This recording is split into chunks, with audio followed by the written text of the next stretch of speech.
Modern psychology ये कहती है कि आप अपने इर्द गिर्द रहने वाले 5 लोगों की तरह हो जाते हैं।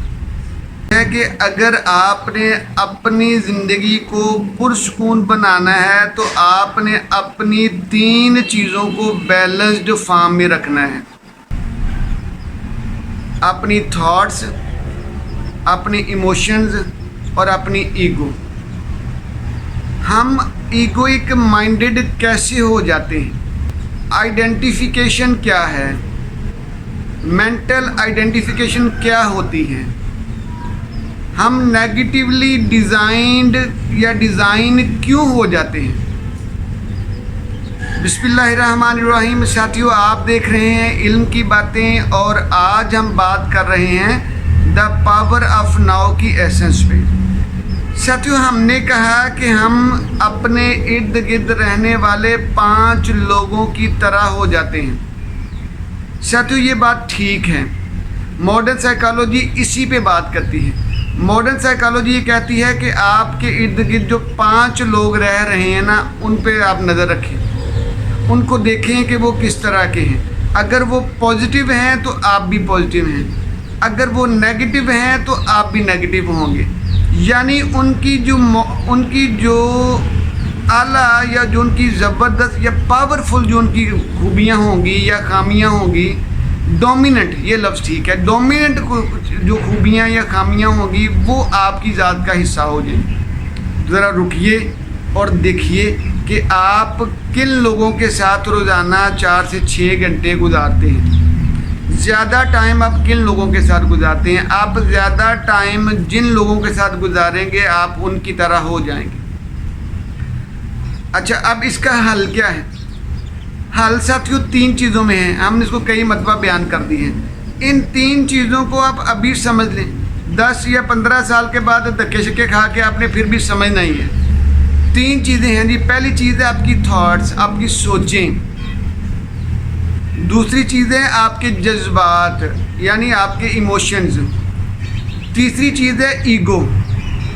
ठीक साथियों, थॉट्स के ऊपर काम करना पड़ता है, थॉट्स को कैप्चर करना पड़ता है, उनका एनालिसिस करना पड़ता है, थॉट्स के बारे में सोचना पड़ता है, उनको देखना पड़ता है कि मैं नेगेटिवली ज़्यादा सोचता हूँ या पॉजिटिवली सोचता हूँ। तो इसके लिए सबसे ज़रूरी चीज़ है कि आप कुछ टाइम अपना सेल्फ अकाउंटेबिलिटी वाला रख लें। ठीक है, खुद एहतसाबी, अपना एहतसाब खुद करें कि मैं ज़्यादा पॉजिटिव बातें करता हूँ या नेगेटिव करता हूँ। इसका भी एक आसान हल है। इसका लिए है कि आप लिखते चले जाएं अपनी सारी इश्यूज़ को। ठीक, लिखने के बाद जब आप कुछ देर के बाद उठ के कहीं और चले जाएं और दोबारा आए ना, तो आप नए माइंड के साथ पढ़ेंगे तो आपको बहुत सारी बातें समझ आना शुरू हो जाएगी। तो किस्सा मुख्तर अपनी थॉट्स पे काम करें। अपने एक बड़े शातिर और बड़े सख्त किस्म के क्रिटिक बन जाए। अपने आप को अपने नकाद बने, अपना चीर फाड़ करना सीखें।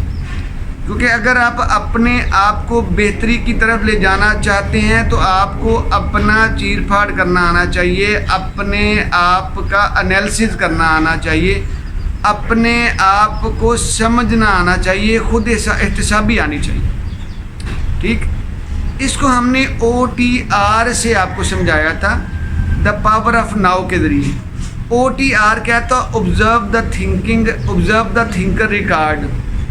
यानी आप थिंकर हैं और आप क्या सोचते हैं इसको ऑब्जर्व किया करें, इसको देखा करें। इसको राइटर ने कहा है वाचिंग द थिंकर या वॉच द थिंकर।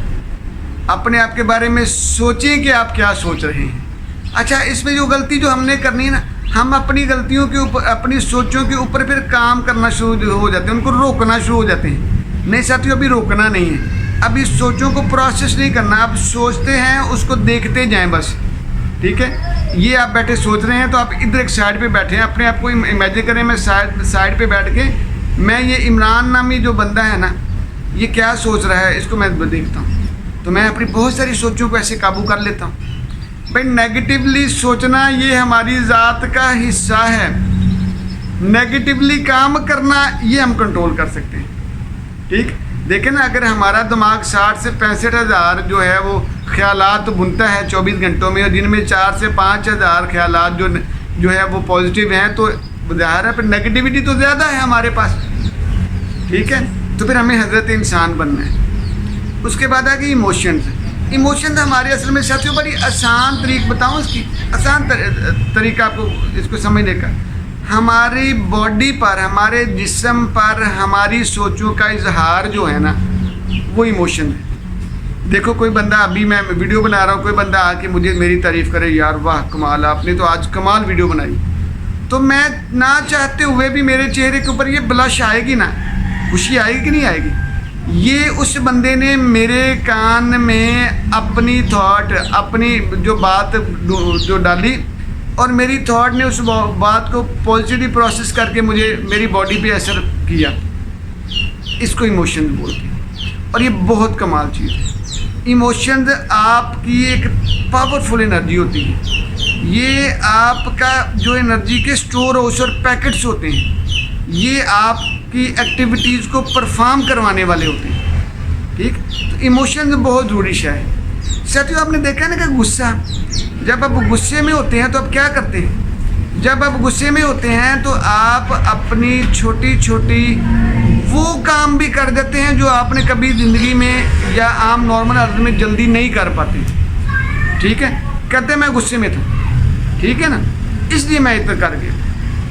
इसी तरह साथियों जी, अपने गुस्से को कंट्रोल करना है ना, तो ये समझना पड़ेगा कि गुस्सा क्या है, हसद क्या है, रश्क क्या है, उसके बाद जो है मुकाबलाबाजी क्या है। ये सबसे आज का पॉइंट है, मुकाबलाबाजी क्या है। ये इन सारी चीज़ों को साथियों आप लिख के समझें। तीसरी बात आ गई ईगो। साथियों ईगो आपकी एक ज़बरदस्त एनर्जी है, लेकिन ये आपको नेगेटिवली डिज़ाइन करती रहती है। ये आपकी नेगेटिविटीज़ को छुपाती रहती है। मसलन ये आपकी पास्ट की बातें करेगी या आने वाले फ्यूचर की बातें करेगी, जो जिसने कभी आना ही नहीं है, क्योंकि फ्यूचर तो आपके बाहर रहता है, दरवाजे से बाहर है। फ्यूचर जब भी आपके पास आएगा तो प्रेजेंट बन के आएगा। फ्यूचर ने तो कभी नहीं आना, वो तो बाहर ही है। पास्ट ने कभी नहीं आना, क्योंकि पास्ट अब जा रहा है, दूर से दूर होता जा रहा है, वापस तो नहीं आएगा। तो ईगो बात करेगी पास्ट की या फ्यूचर की, तो इससे बच के रहें। आपने जब भी अपना एनालिसिस करना है तो प्रेजेंट मोमेंट में, ये मैं अपने कैमरे के सामने बैठा हूँ तो मैंने इस प्रेजेंट में की बात करनी है, ना मैं पास्ट की बात कर सकता हूँ ना फ्यूचर की बात कर सकता हूँ। ये ईगो है। ईगो आपको पास्ट और फ्यूचर में फंसा के रखती है। ठीक है, अच्छा अब हम ईगोइक माइंडेड कैसे हो जाते हैं साथियों? आइडेंटिफिकेशन से। हमने ये सीखा, ये लर्नड बिहेवियर है ना। देखो हमने कहा कि हम अपने इर्द गिर्द रहने वाले 5 लोगों की तरह हो जाते हैं। तो साथियों हम मेंटली आइडेंटिफाइड करते हैं उनके साथ। इसकी मिसाल ऐसे बताऊं कि आइडेंटिफिकेशन होती क्या है।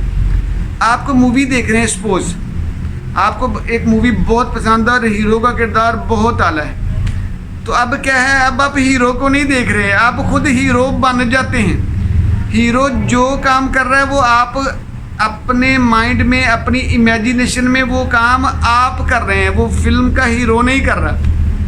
अब आपने वो लर्नड बिहेवियर है आपका, आपने वो सीख लिया है, आप वो सीखना शुरू हो जाते हैं। ठीक है, इसको मेंटल आइडेंटिफिकेशन कहते हैं। ईगो हमारे ये काम करवाती है। ठीक, तो ईगो हमें जो चीज़ें मीठी होती हैं ना, वो आइडेंटिफाई करती चली जाती है।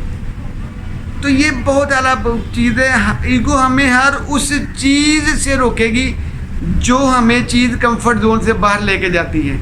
जिस चीज़ में हमें हिम्मत करना है, कोशिश करना है, जान जोखिम में डालनी है, अपने आप को मेहनत में लगाना है, अपनी हिम्मत और बहादुरी का मुजाहरा करना है, ईगो हमें उससे रोक के रखेगी। हमें ईगो जो है ना कंफर्ट जोन में रखती है।